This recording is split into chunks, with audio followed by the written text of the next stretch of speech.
ఆకాశవాణి ప్రాంతీయ వార్తలు చదువుతున్నది షేక్ మస్తాన్బీ.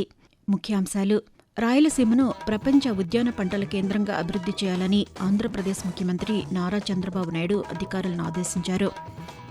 మాదక ద్రవ్య రహిత ఆంధ్రప్రదేశ్ లక్ష్యంగా పోలీసులు మరింత సమన్వయంతో పనిచేయాలని హోంమంత్రి వంగల్పూడి అనిత అధికారులకు సూచించారు. ఎల్నినో పరిస్థితులను ఎదుర్కొనేందుకు ప్రత్యామ్నాయ ప్రణాళికలను పూర్తిస్థాయిలో అమలు చేయనున్నామని తెలంగాణ వ్యవసాయ శాఖ మంత్రి తుమ్మల నాగేశ్వరరావు పేర్కొన్నారు. ప్రజలకు నాణ్యమైన నిత్యావసర వస్తువులను తక్కువ ధరకు అందించడమే మీమార్ట్ల లక్ష్యమని ఆంధ్రప్రదేశ్ పౌర సరఫరాల శాఖ మంత్రి నాదెండ్ల మనోహర్ తెలిపారు. వార్తల వివరాలు: రాయలసీమను ప్రపంచ ఉద్యాన పంటల కేంద్రంగా అభివృద్ది చేయాలని ఆంధ్రప్రదేశ్ ముఖ్యమంత్రి నారా చంద్రబాబు నాయుడు అధికారులను ఆదేశించారు. అమరావతిలోని రాష్ట్ర సచివాలయంలో 3 ప్రాంతాల ఆర్థిక అభివృద్దిపై సంబంధిత అధికారులతో నిన్న సమీక్ష నిర్వహించారు. ఈ సందర్భంగా చంద్రబాబు నాయుడు మాట్లాడుతూ, తిరుపతి ఆర్థిక ప్రాంత అభివృద్దికి హార్టికల్చర్ కీలకంగా మారుతుందని, 25కు పైగా ఉద్యాన పంటల సాగును ప్రోత్సహించాలని సూచించారు.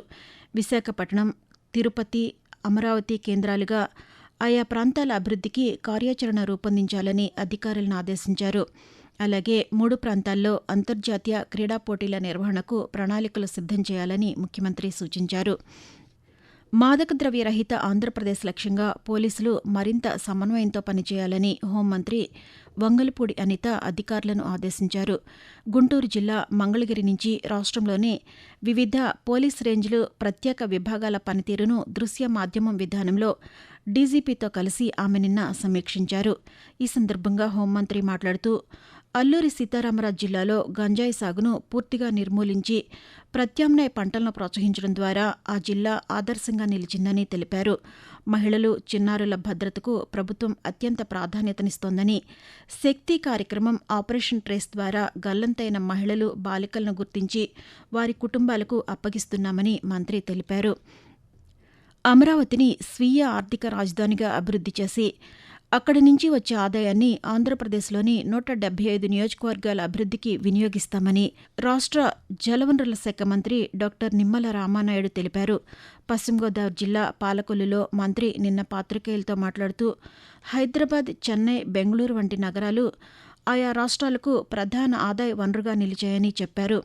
అదే తరహాలో అమరావతిని కూడా స్వయం సమృద్ది సాధించే రాజధానిగా తీర్చిదిద్దేందుకు ప్రభుత్వం కార్యాచరణ చేపట్టిందని మంత్రి పేర్కొంటూ, ఏ రాష్ట్రానికైనా సరే 50 నుంచి 70% ఆదాయం వచ్చేటువంటి రాజధానుల ద్వారా ఆ రాష్ట్రాల్లో ఆర్థిక సంపద సృష్టించుకుని అభివృద్ధి సంక్షేమం ముందుకెళ్తూ ఉంటే, రాజధాని కోల్పోయినటువంటి ఆంధ్రప్రదేశ్ రాష్ట్రంలో మళ్ళీ భవిష్యత్తులో విద్య, ఉద్యోగ, ఉపాధి అవకాశాలు కల్పించి పారిశ్రామిక అభివృద్ధి చేసి సంపద సృష్టించి ప్రపంచంలో ఎక్కడా లేనటువంటి విధంగా ఒక సెల్ఫ్ ఫైనాన్స్ ప్రాజెక్టుగా అమరావతి, ఎందుకంటే అమరావతికి ప్రభుత్వం నుంచి ₹1 ఖర్చు పెట్టిన అవసరంలా అమరావతి తిరిగి ₹1,00,000 కోట్ల ఈ ఆంధ్రప్రదేశ్ రాష్ట్రానికి ఇచ్చేటువంటి ఒక ప్రాజెక్టుని ఈవేళ రూపకల్పన చేసి దాన్ని ముందుకు ఎల్నినో నేపథ్యంలో వర్షాభావ పరిస్థితులను సమర్థవంతంగా ఎదుర్కొనేందుకు రూపొందించిన ప్రత్యామ్నాయ ప్రణాళికలను పూర్తిస్థాయిలో అమలు చేయాలని తెలంగాణ వ్యవసాయ శాఖ మంత్రి తుమ్మల నాగేశ్వరరావు అధికారులను ఆదేశించారు. హైదరాబాద్లోని రాష్ట్ర సచివాలయం నుంచి దృశ్య మాధ్యమ విధానంలో జిల్లా, మండల స్థాయి వ్యవసాయ అధికారులతో మంత్రి నిన్న సమీక్ష నిర్వహించారు. ఈ సందర్భంగా ఆయన మాట్లాడుతూ, పంటల సాగులో రైతులకు ఇబ్బందులు తలెత్తకుండా ముందస్తు చర్యలను వేగవంతం చేయాలని సూచించారు. ఎల్నినోపై తెలంగాణ వాతావరణ సలహా కార్యక్రమం ద్వారా వాట్సాప్లో అందుతున్న వాతావరణ సమాచారాన్ని రైతులు సద్వినియోగం చేసుకునేలా చర్యలు తీసుకోవాలని మంత్రి అధికారులను ఆదేశించారు. ఆంధ్రప్రదేశ్లోని శ్రీ పొట్టి శ్రీరాములు నెల్లూరు జిల్లాలో నిర్మితమవుతున్న జువ్వలదిన్నె ఫిషింగ్ హార్బర్ నిర్వహణ కోసం అర్హత కలిగిన ప్రైవేటు సంస్థల నుంచి ప్రతిపాదనలు ఆహ్వానిస్తున్నట్లు పెట్టుబడులు, మౌలిక సదుపాయాల శాఖ మంత్రి బీసీ జనార్దన్ రెడ్డి నిన్న ఒక ప్రకటనలో తెలిపారు. హార్బర్ నిర్వహణలో భాగంగా పరిశుభ్రత, భద్రత, ఐస్ ప్లాంట్లు, నిల్వ గిడ్డంగులు, వేలం వ్యవస్థ వంటి సేవలను సమర్థవంతంగా అందించేందుకు ప్రైవేటు సంస్థలను ఎంపిక చేయనున్నట్లు మంత్రి వెల్లడించారు. ₹306.29 కోట్ల వ్యయంతో నిర్మిస్తున్న జువ్వలదిన్నె ఫిషింగ్ హార్బర్ పనులు ఇప్పటికే 95.51% పూర్తయ్యాయని మంత్రి తెలిపారు. ఈ హార్బర్లో 1,250 మత్స్యకార బోట్లకు నిలుపుదల సౌకర్యం కల్పిస్తున్నట్లు మంత్రి వివరించారు. ఆకాశవాణి ప్రాంతీయ వార్తలు వింటున్నారు.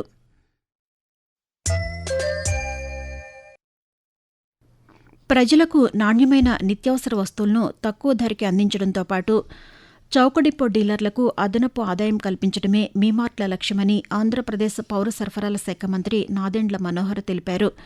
రాష్ట్ర వ్యాప్తంగా ఏర్పాటు చేయనున్న మీమార్ట్ కేంద్రాల్లో తొలి కేంద్రాన్ని గుంటూరు జిల్లా లాలూపురంలో ఆయన నిన్న ప్రారంభించారు.